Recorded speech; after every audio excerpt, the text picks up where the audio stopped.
No, see. Since we've last spoken, I've almost fully grown a human being, so you can't really see, but I'm very rotund, and there's a baby in there, and she's about 6 pounds now, I think, so that's exciting. I'm gonna be a mom, woohoo.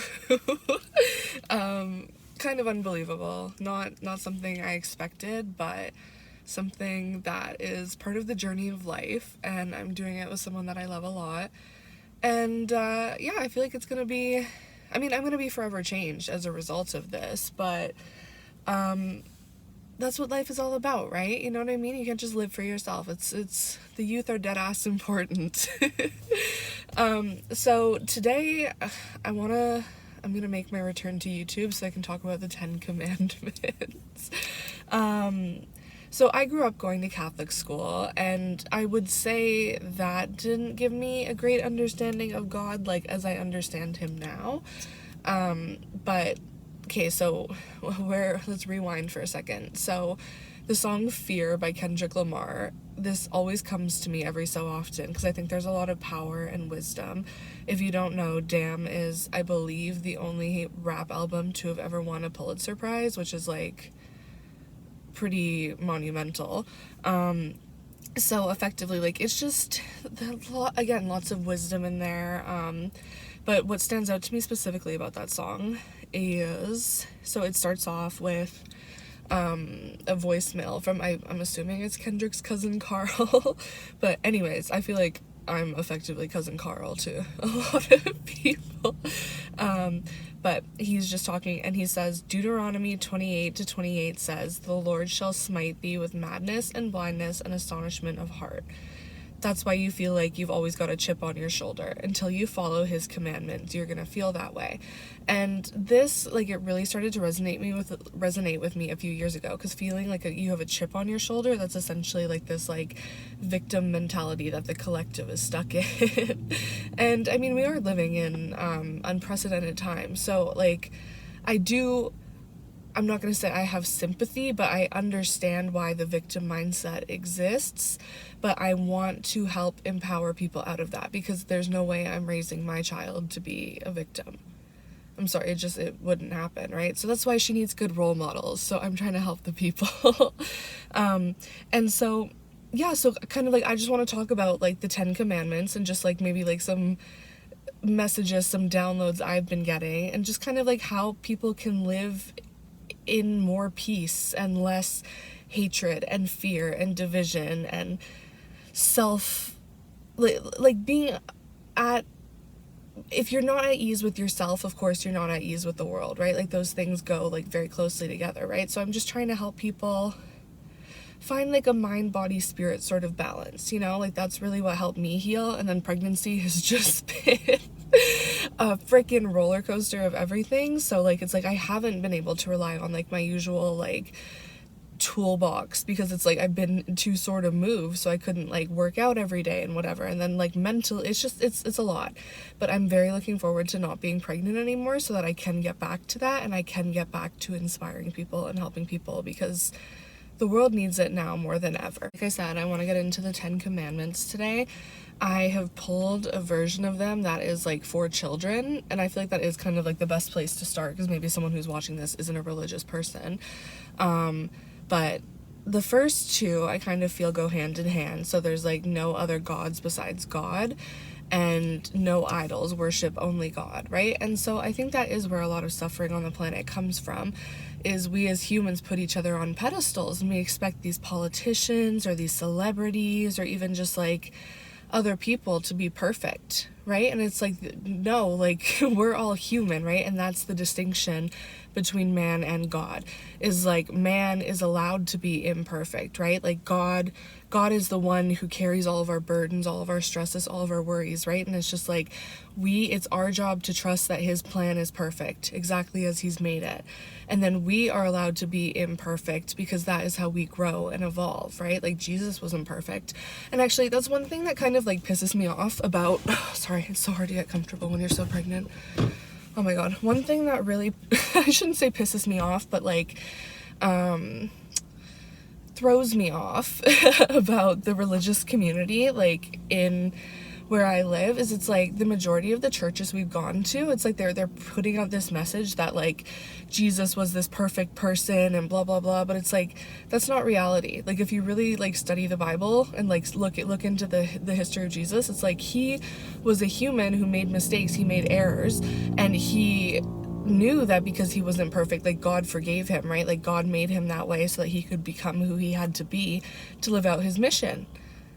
And so it's like if we can't give ourselves the grace to be imperfect, then of course we can't give others the grace to be imperfect, right? So it's like, I think where it all starts is like, if you notice you're judging other people a lot, just start to ask, okay, well, like, where am I judging myself? Like, where did I learn this false belief that like everyone has to be perfect all the time and everything has to be perfect all the time? Because that's not reality, right? Reality is always in the middle, right? You can be overly negative and that's delusional, or you can be overly positive and that's also delusional. More helpful, but it's still delusional.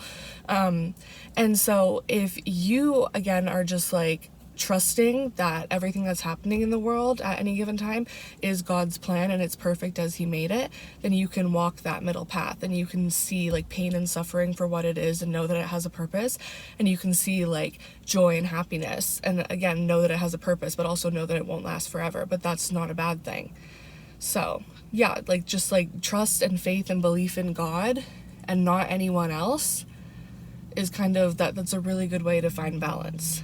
But first, I guess you have to believe in God, and not everyone does. So like whatever you want to call the universe, the fairy that creates it all, I don't know, whatever puts you at peace. Always treat God's name with respect. So, like, don't take the Lord's name in vain. And I by no means am perfect at this. I do have a bit of a potty mouth sometimes. But I was thinking about this and I'm like, okay, how can we look at this deeper? And it's like, because all of us are created in God's image, it's not just like not even taking his name in vain, but not saying negative things about yourself, right? Because if you know that you're made in God's image and like Sally Joe down the street is too, like, just don't, there's so much negativity in the world and it's so easy and thoughtless to say mean things, but like we don't need any more of that. It's so boring. Like, aren't you guys bored of talking shit? I don't know, like let's be more productive. So that's just my take on that one. Have a day to rest and thank God every week. So I think the technical version of that is like keep the Sabbath holy. And that doesn't necessarily mean you have to go to like church and like pray on Sundays, but I think a good thing to do, like I don't do this as consistently as I did before, but like Sundays used to be like a self-care day for me. So it's like I would take like I can't even shave my own legs right now, but I would take like a long bath, I would shave, I would do a hair mask, I would like just do all kinds of nice things for myself, right? And it's like, sure, it's like maybe that wasn't a religious act, but to me that is spiritual. Taking care of myself, that is spiritual, because then I feel good about myself and feel good about life, and I can show up in my community and help other people do the same, right? So like even if Sundays don't work for you, just like pick one day a week where you can really dedicate to pouring into yourself. And ideally this is a daily practice, but if you only have like one day a week, or you're the kind of person where it's like you like to really like break up your days like that, then yeah, just make sure you have time to rest. You give your body the rest it deserves. And like that doesn't even have to mean like being really physical or anything. Like maybe you just kind of like tap out on Sundays and really do rest your physical vessel and focus more on nourishing your divine vessel, because we all have, again, mind, body, spirit. Obey your parents. So that one I'm not gonna say like, because again this is for children, like obey your parents. I think it's like honor thy mother and father is like the technical term of this commandment. And I think the best way to look at that is to honor your mother and father by like, again, accepting that they are human and they are imperfect, and because of their past traumas and their life path, they're probably going to, your relationship with them probably isn't always going to be like up, right? There's going to be ups and downs, and you're going to cause each other pain and suffering and whatever. But if you can honor that we are all on this journey of life together, like walking each other home, as someone once said, I don't know who, then, oh my God, that just made me emotional. Oh, wait. Oh, okay. Everything makes me emotional lately. I think that's why I haven't been coming on YouTube, because I can't go a day without crying. But yeah, so again, just honoring not just your mother and father, but like everyone that you meet, and know that like we are all, again, spiritual beings on this journey of like, this is what I believe, like when you die, like the person that I'm about to birth, they've been here before in other bodies, in other forms, and maybe it's like, as we get to know each other, it's like maybe we'll figure out there's like past life links there and stuff, because I definitely have that with some of my family members, or just like people I've met, right? But like I have to trust that she is, yes, she may be a baby, but like she's bringing, oh my god, I'm so emotional. She's gonna bring like wisdom from other lives. Oh my god. Okay, give me a minute. June 23rd, which means she'll be a Cancer, and like, girl, I just know she's gonna be an emotional little shorty. Which it's a good thing she has me as a mother, because I'm very adept at handling emotions. Okay, let's move on so that I stop crying. Do not hurt others with words or actions. So this just kind of, again, reiterates what I've been saying. Like, talking shit, being a hater is boring. It's getting old. Like, boo. No one has time for it anymore. Keep your promises to others and God. You know how you start doing this? By keeping your promises to yourself. You know the first promise you can start keeping to yourself? Self-care Sunday. Try it out. See how your life changes. Do not steal from others, of course. And if we want to look at this in a more elevated way, not even just physical possessions, but don't try and steal other people's karma, right? So it's like you see someone you love going through a really hard, difficult situation. It's so easy for you to want to take that pain and take that suffering away from them, right? But again, if we look at things from this more spiritual, ascended point of view, it becomes, okay, this person is going through something really hard right now, but it is making them who they need to be. Right? It's part of their purpose. And so what I can do is I can support them, but it is not up to me to take that pain away. And then that takes pain away from yourself, because you don't think that you're responsible for making everyone feel happy all the time. You see? It's good. Always tell the truth, of course. And again, start by being honest with yourself. The more honest you are with yourself, the more real you can be with others, and the more real we can be with each other, the faster this world is going to evolve into a place that is more positive and more helpful and less restrictive and divisive and a bit dreary. It's been dreary lately. Do not be jealous or envious of others. Again, so that just kind of is like what I talked about with like not stealing from others. So don't be jealous or envious of like, maybe you're looking at someone on Instagram or like someone in your life and you're really like jealous of like what they're accomplishing with their life or whatever. But again, that is just like one peak in their life, right? So their whole journey is going to be peaks and valleys and peaks and valleys. And their worst peak, sure, it might be better than your best one, but their lowest valley, that might also be harder to deal with than your lowest one, right? So it's like, don't be envious, because we're all, again, just on our own little journeys. Okay?